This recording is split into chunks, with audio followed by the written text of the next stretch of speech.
Good evening. आज मैं start कर रहा हूँ एक नया टॉपिक के बारे में जिसका नाम है नेशनल एजुकेशन पॉलिसी, मतलब NEP, जिसको हम नई राष्ट्रीय शिक्षा नीति के नाम से भी जानते हैं। ठीक है, अब कहने की बात यह है कि आज जो था मतलब 29 जुलाई को ये नई शिक्षा नीति जो है वो लागू कर दी गई है 2020 के अंदर।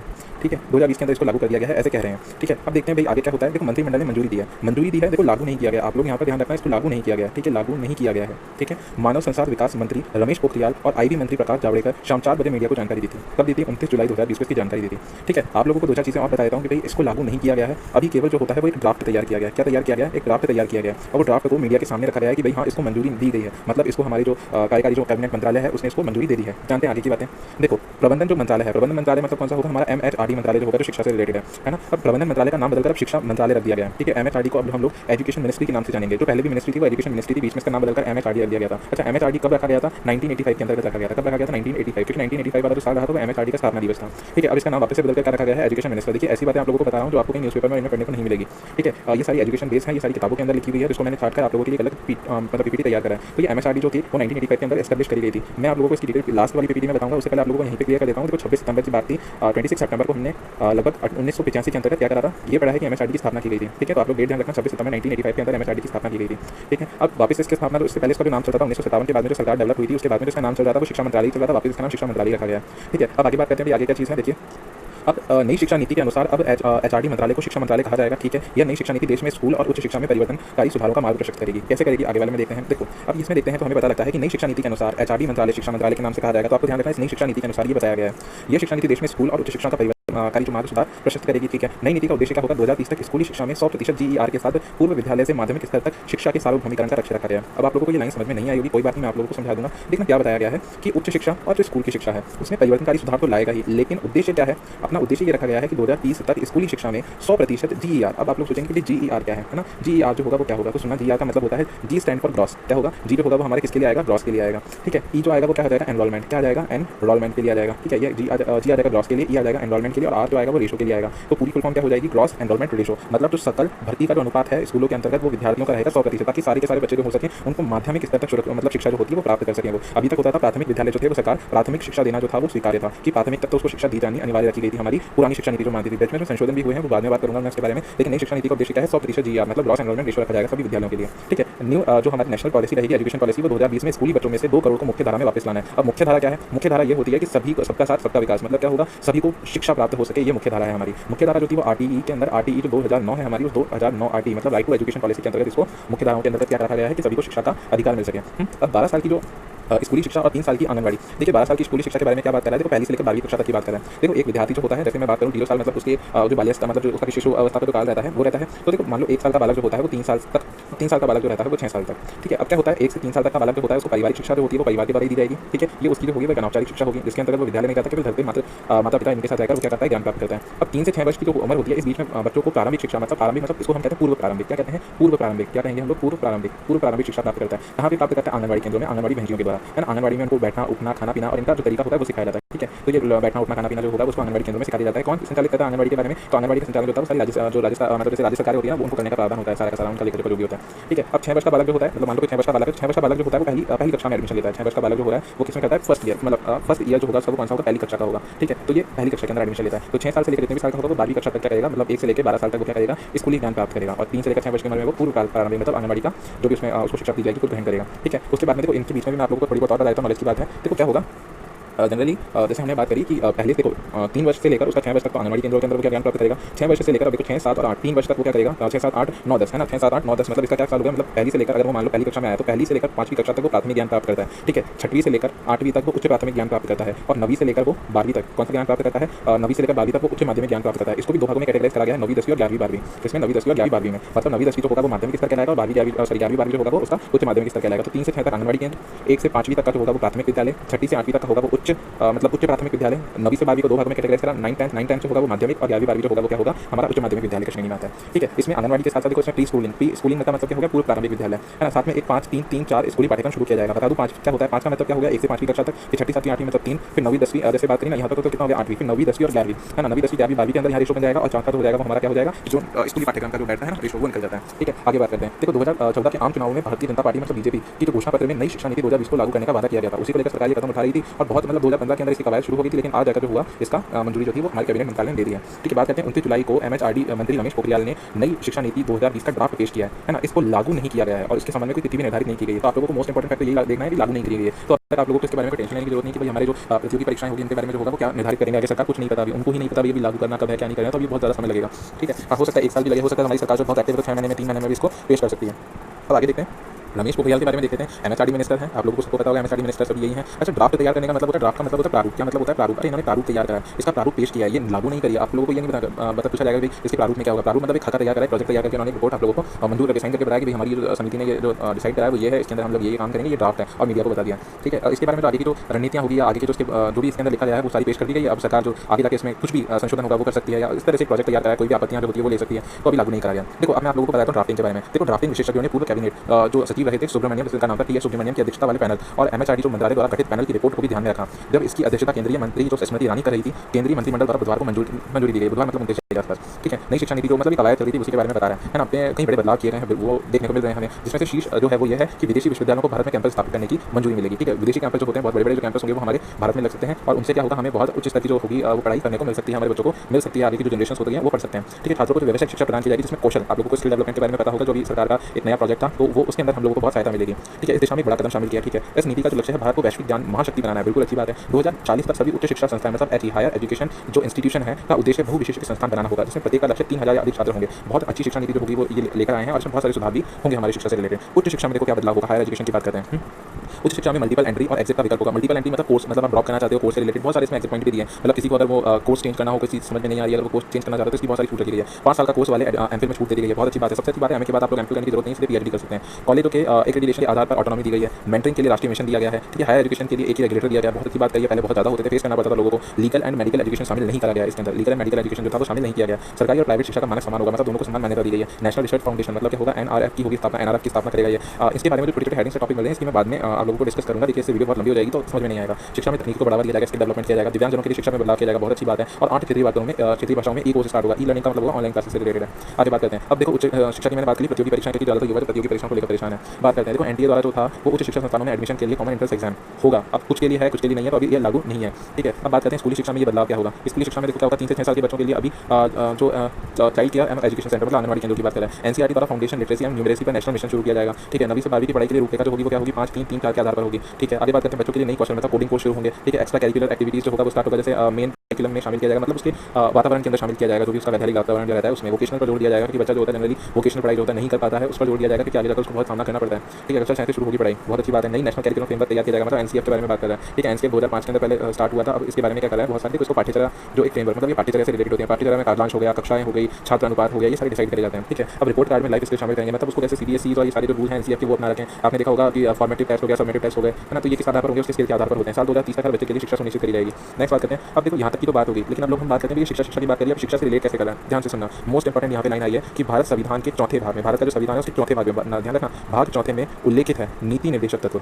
और उस नीति निर्देशक तत्व में क्या लिखा गया है कि प्राथमिक स्तर तक के सभी बच्चों को अनिवार्य और निःशुल्क शिक्षा दिया जाना तय है। मतलब संविधान के चौथे भाग में कुछ नीति निर्देशक तत्व हैं, उसमें भी कहा गया है कि उसको निःशुल्क शिक्षा प्राप्त करने का पूरा हक है अगर कोई बच्चा प्राथमिक स्तर तक लेना चाहता है, मतलब 1 से 8वीं तक का है। देखो महात्मा गांधी ने भी इसके बारे में बुनियादी शिक्षा की जो रूपरेखा थी तैयार करी थी, इसी से उल्लेखित थी वो। ठीक है, बुनियादी शिक्षा आप लोग ध्यान देना, महात्मा गांधी ने बुनियादी शिक्षा के बारे में सबसे पहले करी थी, सबसे पहले।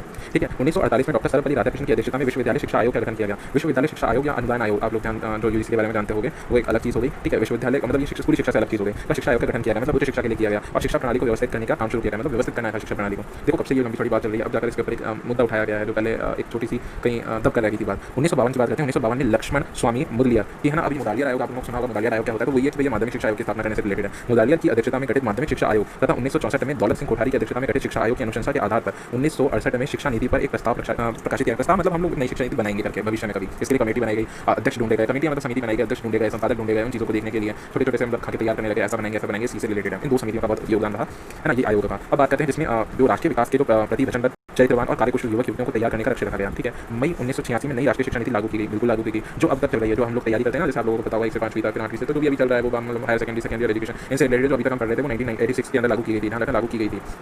इस बीच राष्ट्रीय शिक्षा नीति की समीक्षा के लिए 1990 में आचार्य राममूर्ति की अध्यक्षता में एक समीक्षा समिति बनाई गई। समीक्षा समिति मतलब स्क्रूटनी कमेटी बनाई गई। 1993 में प्रोफेसर यशपाल जो समिति का गठन किया गया था। कुछ इसी के आधार पर आप लोगों को बता दूं, आरटीई का और एनसीएफ का ये मोस्ट इंपॉर्टेंट जो बना था, धाराएं बनी थी, वो प्रोफेसर यशपाल समिति। बहुत ध्यान रखना आप लोग, जनरली पूछा जाता है किसकी अध्यक्षता के अंदर और जो था वो समिति ने कार्य करा, कैसे पता लगा। तो 1993 में प्रोफेसर यशपाल समिति के आधार पर देखो इन्होंने बोल दिया था बोझ रहित शिक्षा, मतलब वो लोग क्या कहते हैं बोझ रहित शिक्षा को उन्होंने बढ़ावा दिया था। जो हमारी एनसीएफ की बात चली थी ना, एनसीएफ 2005 है ना, एनसीएफ नेशनल कैरिकुलर जो हमारा फ्रेमवर्क था 2005 के अंदर प्रोफेसर यशपाल समिति के ऊपर आधारित है। ठीक है, इन्होंने बताया था भाई कि ना बोझ मुक्त शिक्षा नहीं है, मतलब जो बैगी जो भार होता है उसको मुक्त करना है बच्चों से।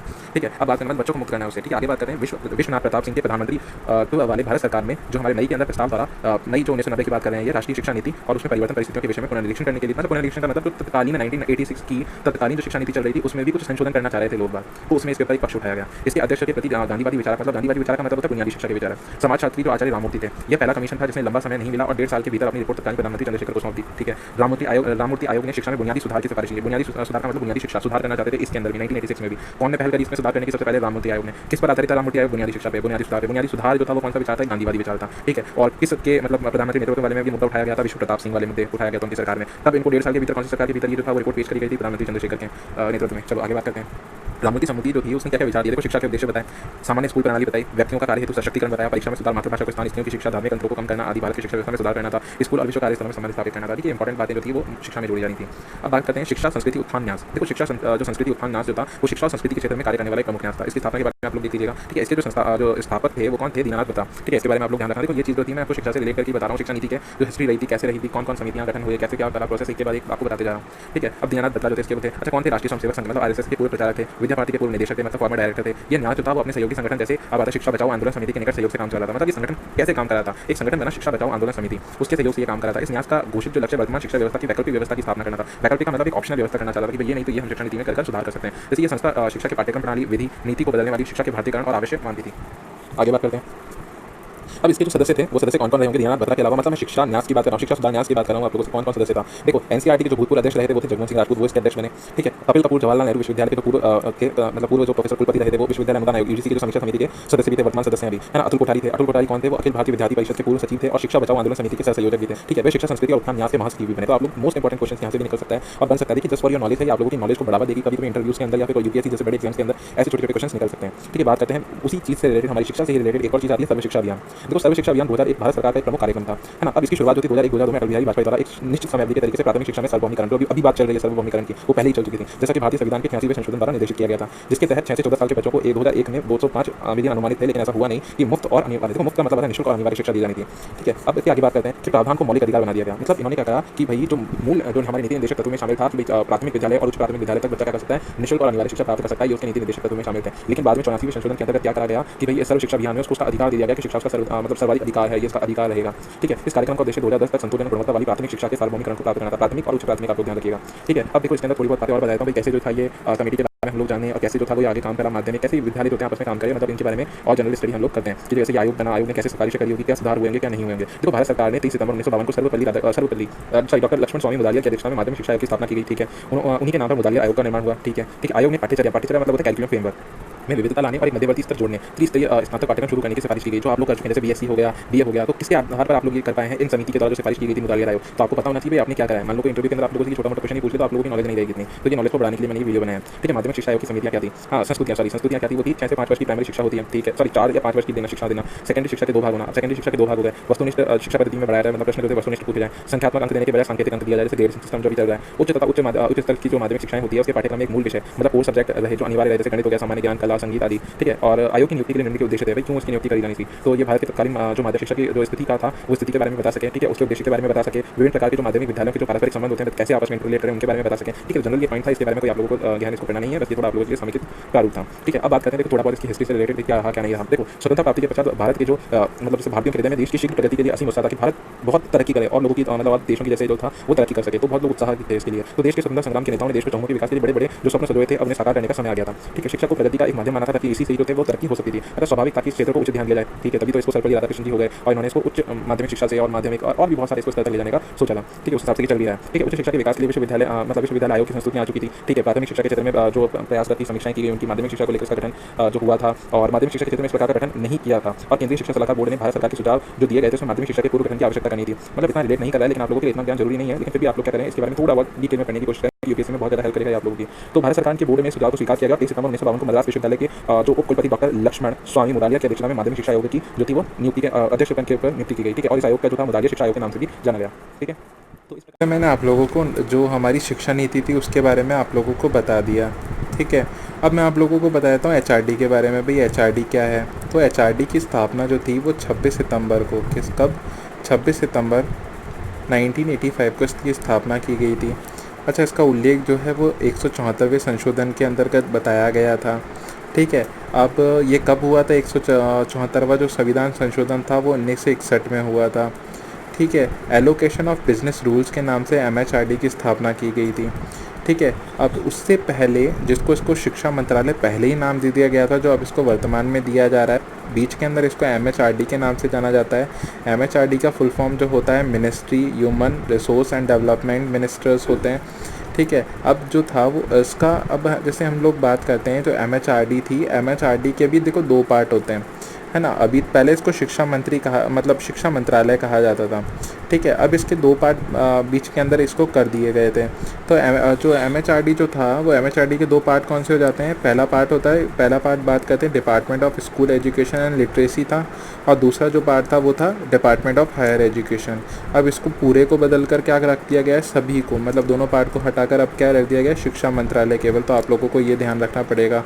दोनों डिपार्टमेंट के बारे में वापस बता देता हूँ। Department of school education and literacy था, और दूसरा जो था वो था डिपार्टमेंट ऑफ हायर एजुकेशन था।